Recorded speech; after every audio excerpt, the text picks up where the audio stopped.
Mary Kay Cabot joins us right now on the North Olmsted Chrysler Jeep Dodge Ram hotline. Mary Kay, I have kind of a dumb question to ask you later on in the interview. Do not let me forget to ask you possibly one of the dumbest ideas or smartest ideas I think I've ever come up with, Mary Kay. But first, I heard you on Baskin and Phelps. You saying, hold on, let me get the quote here.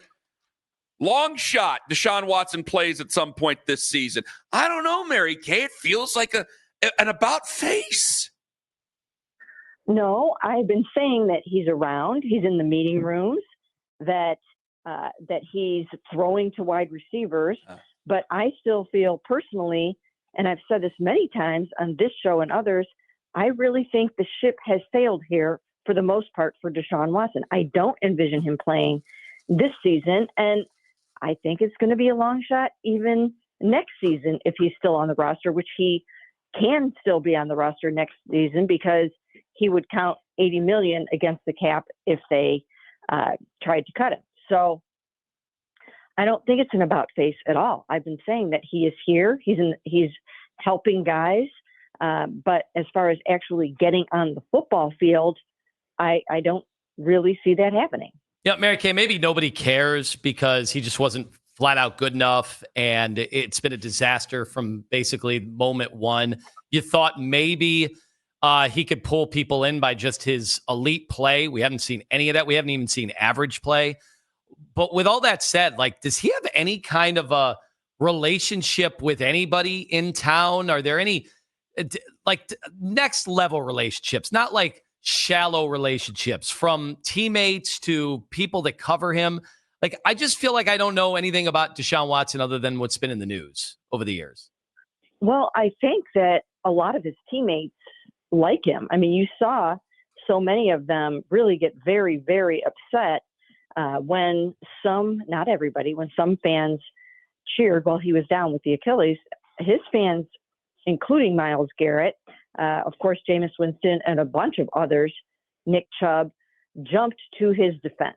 So inside the building, the players have always liked Deshaun. I'm sure there might be some that don't, but for the most part, he has been a good teammate, okay?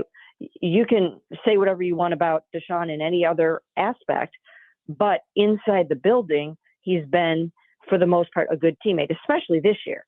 Now, last year, as I wrote in a recent column, the Browns were not overjoyed that he wasn't around during the tough times of the 3-14 season after he ruptured the Achilles after he ruptured the Achilles the first time.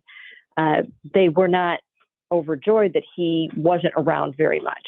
Even though he had rehabbed the shoulder in Los Angeles, there was sort of a feeling like, hey, it would be nice to have you around here. Well, that's all changed now. He has been here every day since he had the second surgery, and he has been present in the building, and the coaches have raved about what he's done inside the building in terms of helping other guys and things like that. So he's not as much of a villain, I don't think, amongst his teammates as he is amongst the fan base. Mary Kay, could we go into the season with 4 quarterbacks on the roster? Yes, I have said that and written that. I have a headline on that. So, yes, they definitely can go into the season with 4 quarterbacks on the roster. And the only way they won't do that is if someone makes them some kind of an offer that they can't refuse. But I think they probably envision using some combination of Joe and Kenny at some point during the season. And then I think they would like to see the rookies also at some point during the season. I don't think they're going to start the season, Dylan or Shedeur. I think it's going to come down to Kenny or Joe to start the season. And then I think they would like to see those guys later if it lends itself to that as they work through their new quarterback room for 2026. Mary Kay, what do the rookies have to prove to Kevin Stefanski that shows that they're ready to take the reins of this offense? I'm not talking about week 1. I mean over the course of the season. Well, I have a series going up over the next 2 weeks. Today it started with Joe Flacco, and I kind of take a look at what each guy needs to do to win the job.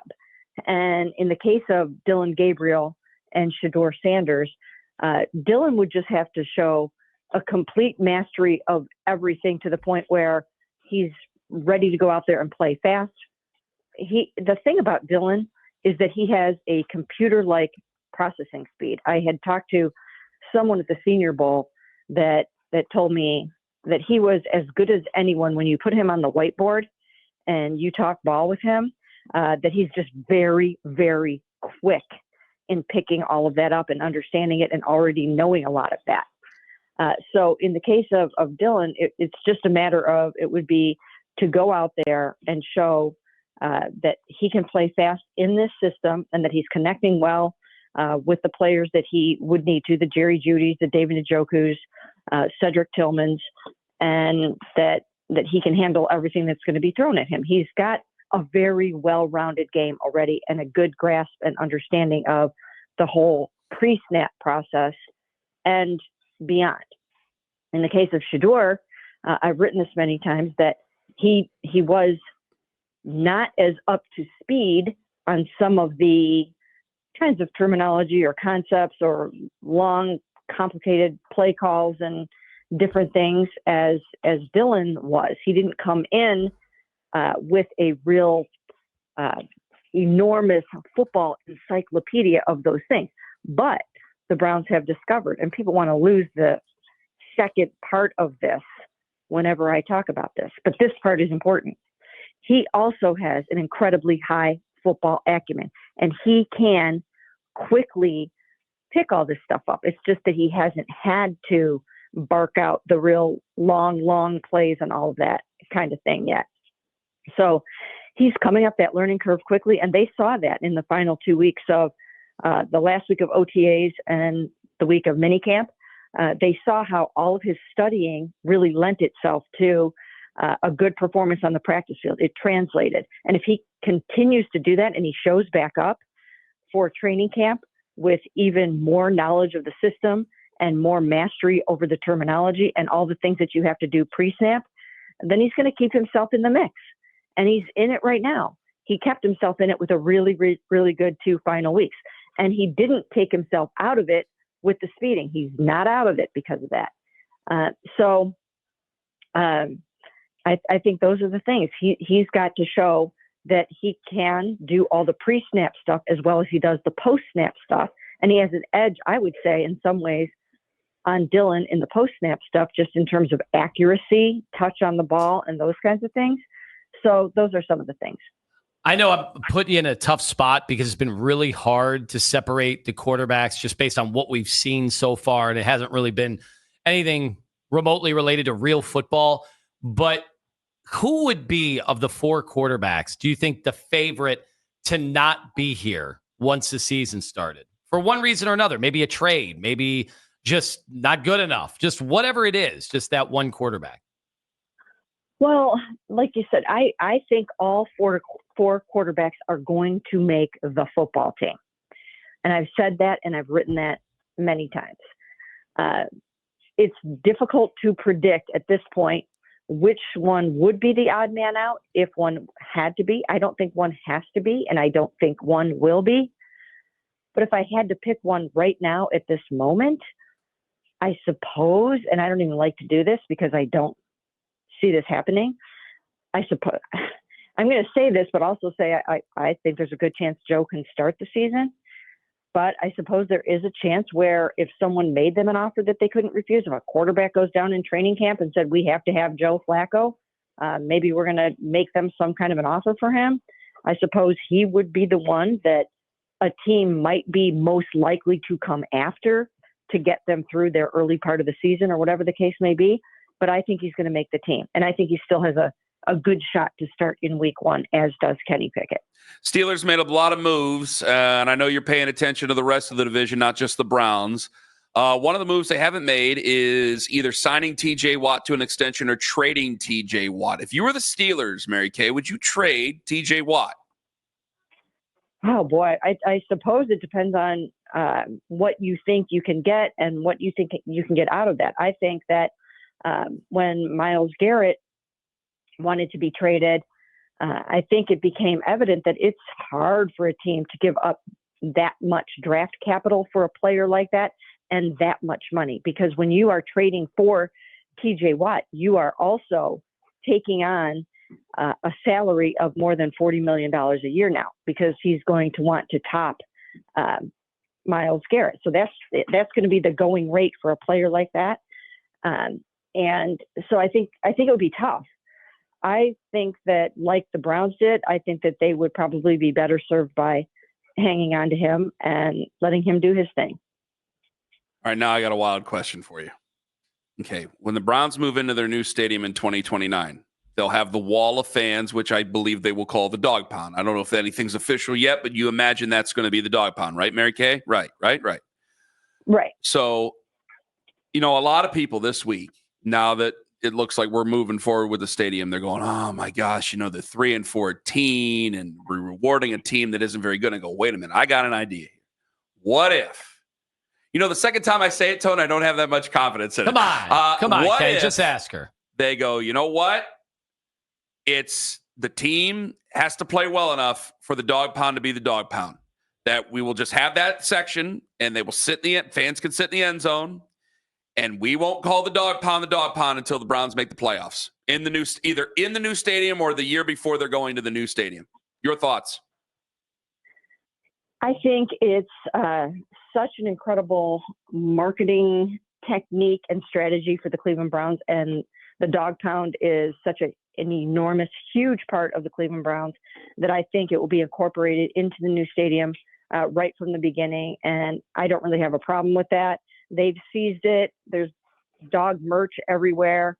There's barking everywhere we go. I think the Browns and the dog pound are synonymous, and I think it will persist and carry over into the new venue. Well, yeah, I know that. But what if they just decided, hey, our team has to earn the dog pound before we put any signage up. So we have to make the playoffs, and then we'll put the signage up, and it will be officially the dog pound. I'm saying no. I'm saying no. If you think it's stupid, you can call it stupid. It's okay. Well, I'm not going to say stupid. You can call me stupid. I'm not going to say stupid. But I think it's a little unrealistic. Besides, they're going to have their quarterback of the future by next year. So they're going to be on a roll. Oh, I thought you were saying they're going to get their quarterback of the future this year. I thought you were talking about Shedeur or Dylan Gabriel. I didn't know. You got me excited there for a second, Mary Kay. Do you believe that they're still drafting a quarterback in the first round as of right now? I think they should. Mm-hmm. I think they should. If you have 2 first-round picks, if you have those kinds of assets, I'm almost convinced at this point that you have to take a quarterback next year with the first, with some combination of your first-round picks. However you can work that out, I think you have to, in a rich quarterback class, that you've got to toss your hat into the ring. And I don't think they're going to be sure about Dylan or Shedeur by the end of this season. So I think you almost have to do that. And then if you end up keeping those 2 guys, which there's a good chance that they could, then you've got a pretty low budget, high potential quarterback room for next season. And if you collect some assets at that position and you find yourself with a surplus, you can trade 1 or 2 of them somewhere down the road, or just have a cost effective quarterback room, especially next year, in a year when Deshaun is going to count $80 million against the cap, although they will restructure that. Mary Kay, I saw you tweeting about the exciting WNBA announcement. Will you be getting season tickets? I don't know yet. We have season tickets to everything. I know you do. Really? I didn't know that. Yeah. Wow. Okay. Never mind. I didn't. Congratulations on all your season ticket success. I had no idea about that, Mary Kay. Well, we have, partial season tickets to everything. Yeah. We don't have full season tickets to everything, but we do get to enjoy all of the amazing sports. So I wouldn't be surprised. I come from a big basketball family here in the Cabot Merman household. In the Kay Cabots, yes, as Lyman would say. All right, Mary Kay, thank you very much for the time. All the best. Sounds good. Thanks, guys. Happy 4th. Same to you, Mary Kay. Mary Kay Cabot on the North Homestead Chrysler Jeep Dodge Ram Hotline.